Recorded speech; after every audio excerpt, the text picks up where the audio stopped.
It is extremely cunning and silent. Typical pattern when everything eventually begins to move in a person's direction. Something seems to be sabotaging them.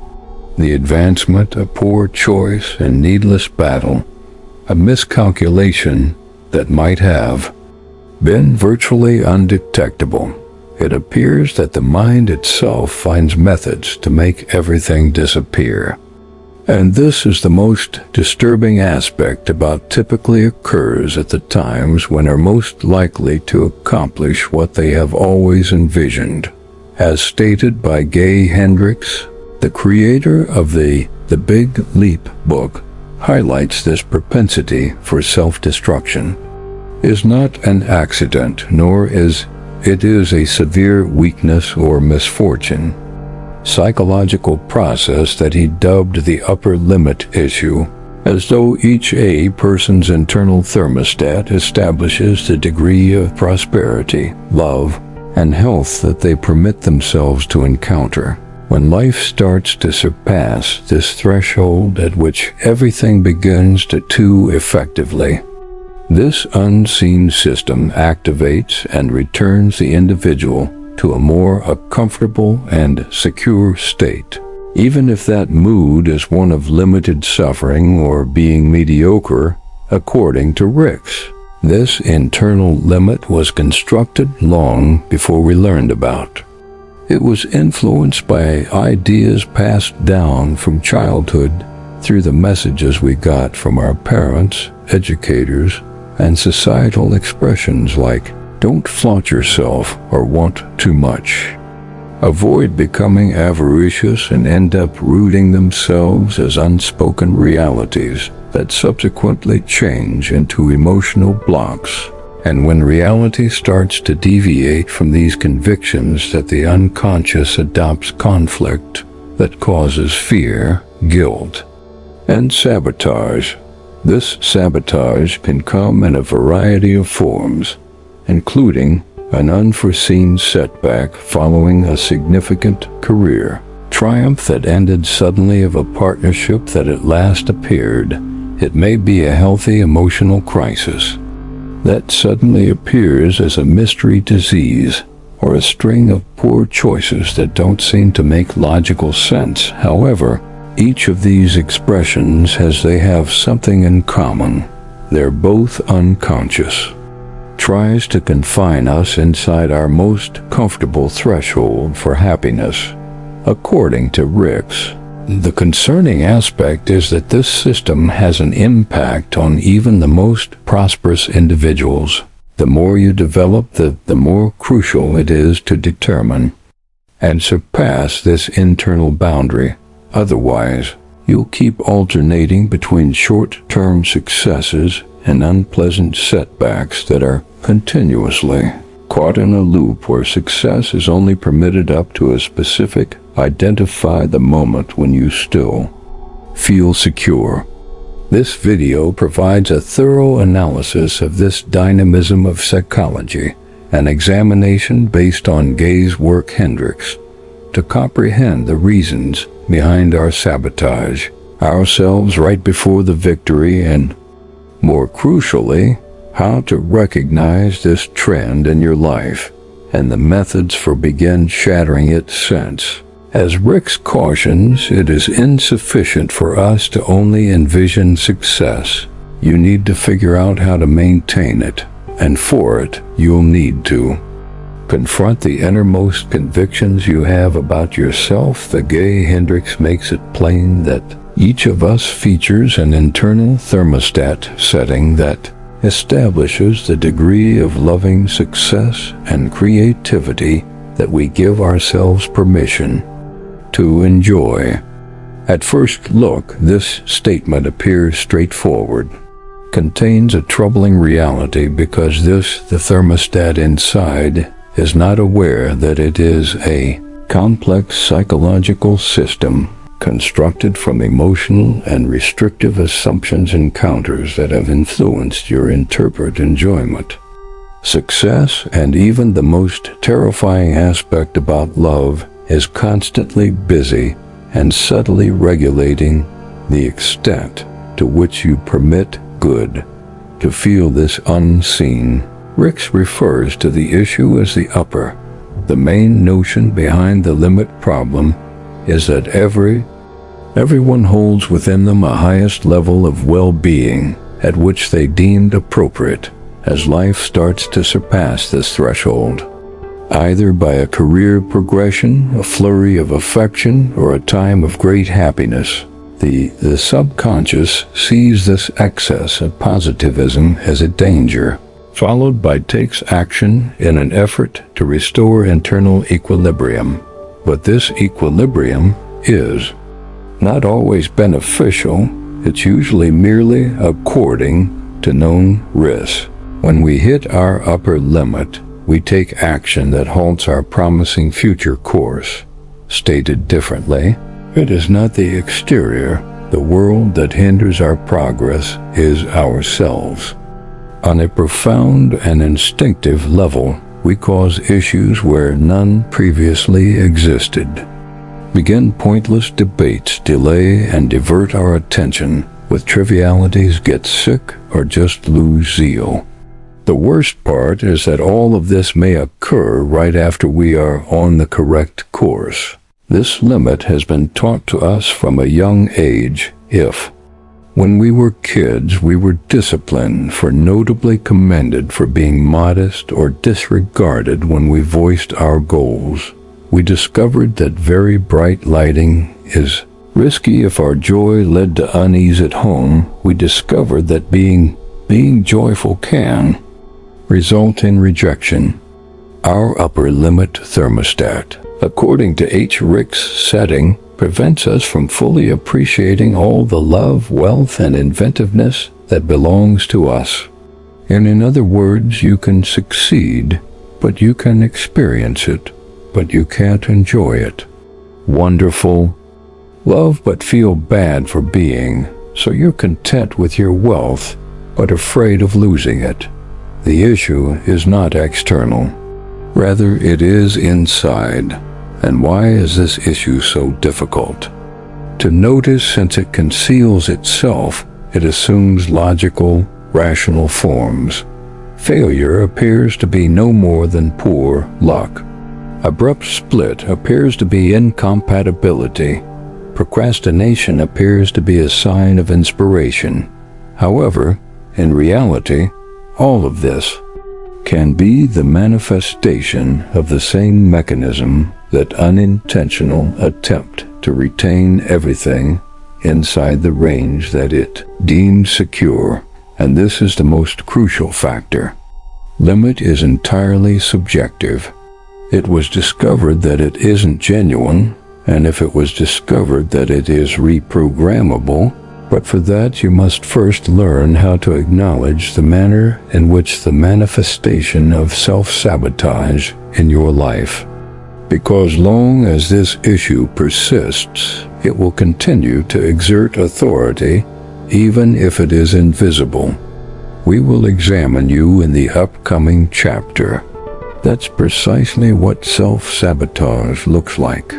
How it infiltrates everyday existence, your relationships, your routine, and your health, as well as your successes, and what you can take action to begin observing it. If the information makes sense to you, click the subscribe button to sign up for the Thank You for Your Support channel. Self-defeating behavior is a subtle art that rarely seems as a power that is clearly stops you from continuing. On the contrary, it is frequently elegantly concealed. Most rational people are unaware that they are destroying themselves before it's too late. However, as stated by Gay Hendricks, self-defeating behavior is the primary sign of the top limit issue. He says we make something to mess things up, ideas and actions that lead us to give up and go back to what is known appear in a variety of ways. Among the most excessive concern is typical when everything begins to go smoothly in your head. starts to create issues that you discover. Yourself recalling previous discussions, contemplating disastrous situations, worrying about unimportant details. Horrocks describes an eye-opening personal story. Encounter following a quiet lunch with a friend and in a state of total contentment. His thoughts were overtaken by pictures of his daughter confronting challenges. The joyous emotion was swapped over with he became aware, in agony, that he had, beyond his own internal limit of health, and the fact that his own mind was creating concerns to bring him back to his typical state. Another typical conflict is an example of self-sabotage. Following a period of intense harmony in a relationship and an unneeded dispute, a sharp remark and an unexpected demand, an unnecessary annoyance, you have no idea where it originated. Yet the impact is evident when the mood shifts.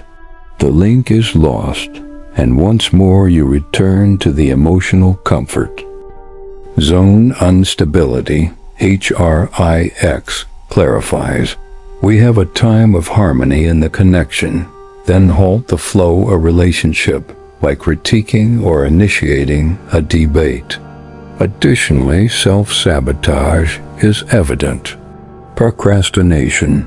You are aware of what you must do, have the time, the tools, and the capacity, but you postpone making justifications that cause you to get immobilized, because when you do that assignment, you'll reach a new degree of achievement, and the thermostat, might not be prepared for it.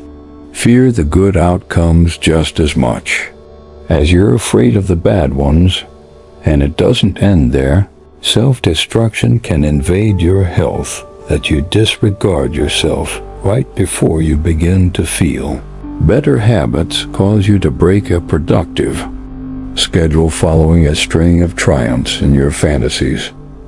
You retreat from the chance you've always had wanted to say that it's not appropriate time. But the most important thing is that all these behaviors are not arbitrary.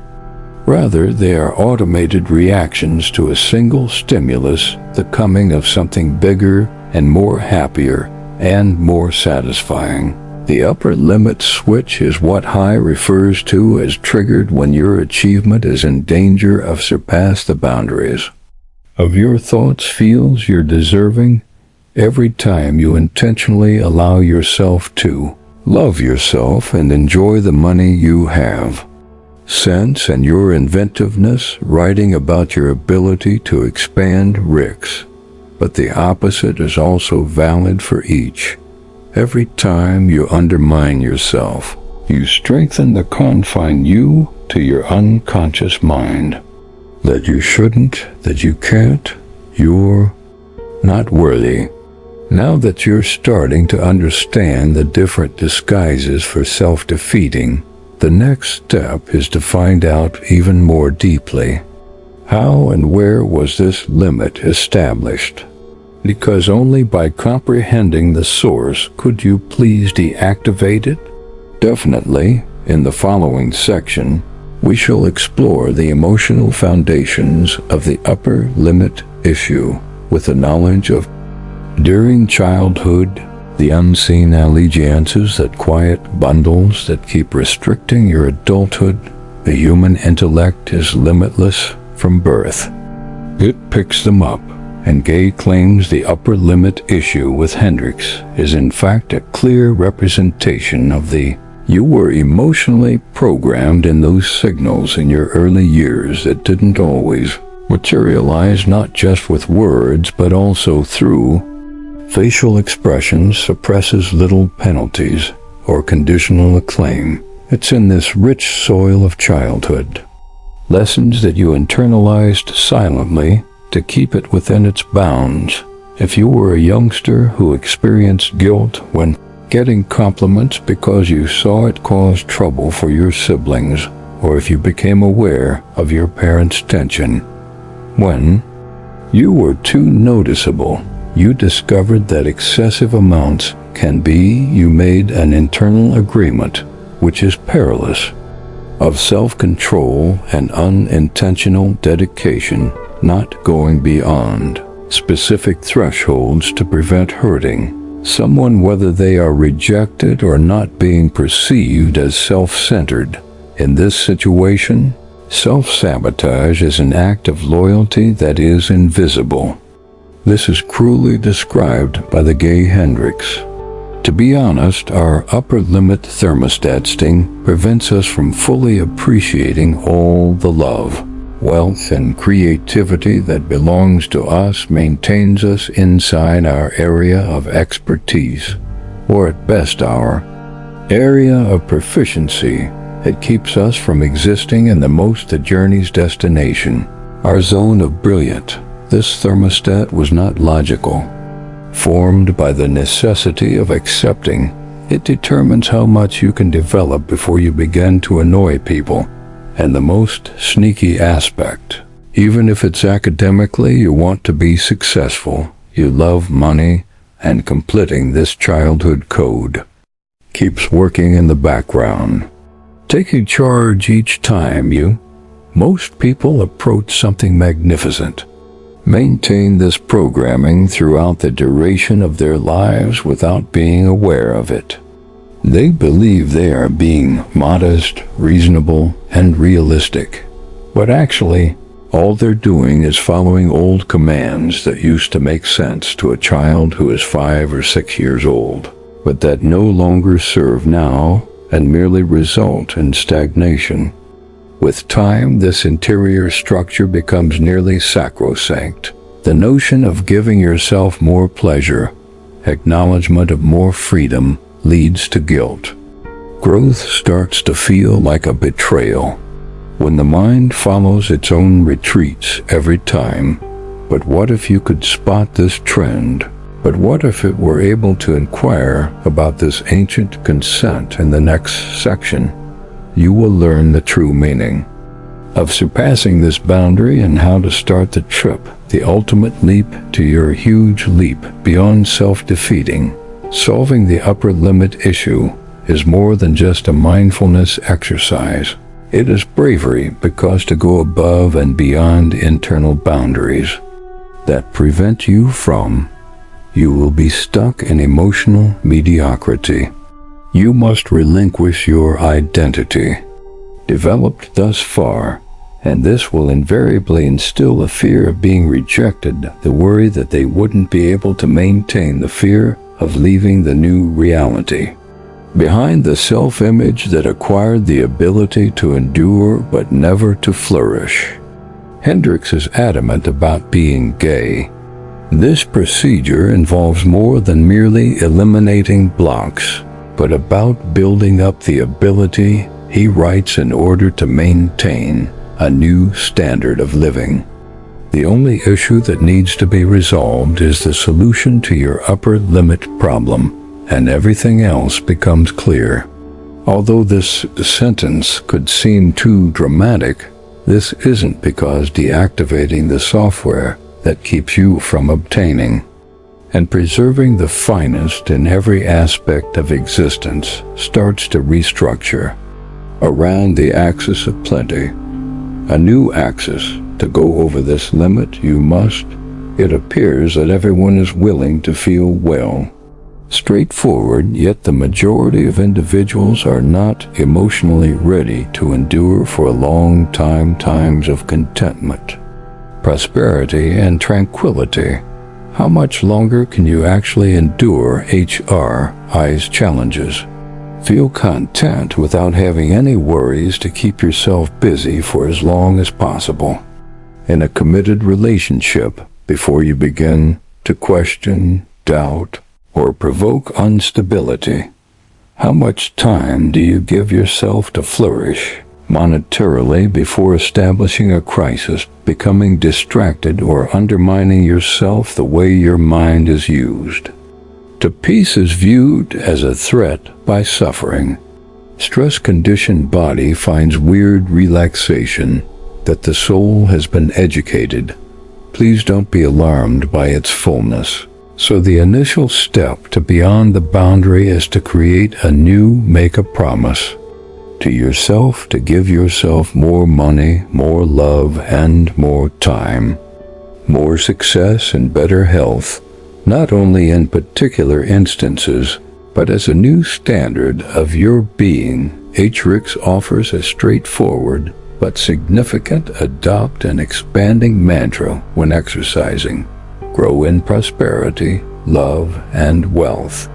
Today, as I motivate those around me to repeat this line in the same way, with intention starts to rewire your brain, to acknowledge the exceptional as a component of the norm rather than an anomaly.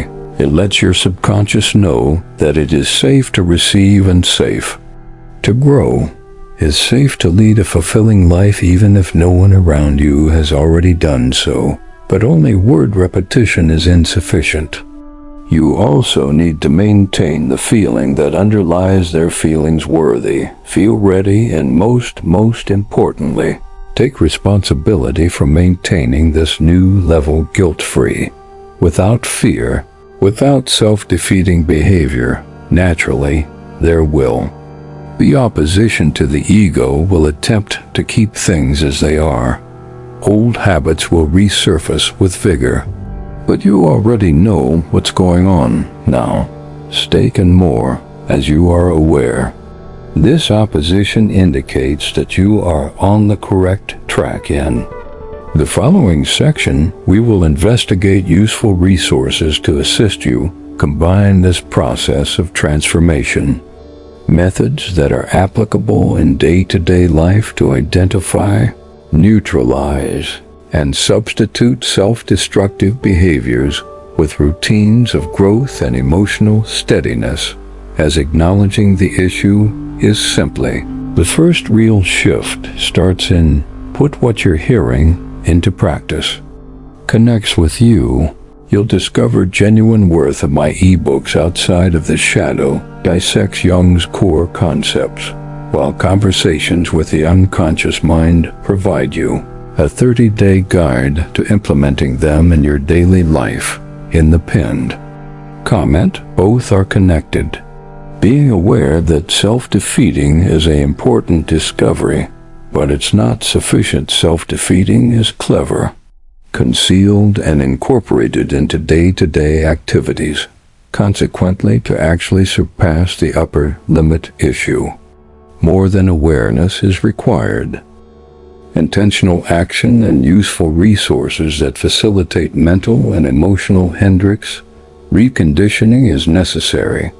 Provides a number of tactics that help with this straightforward but very successful methods when applied consistently and truthfully.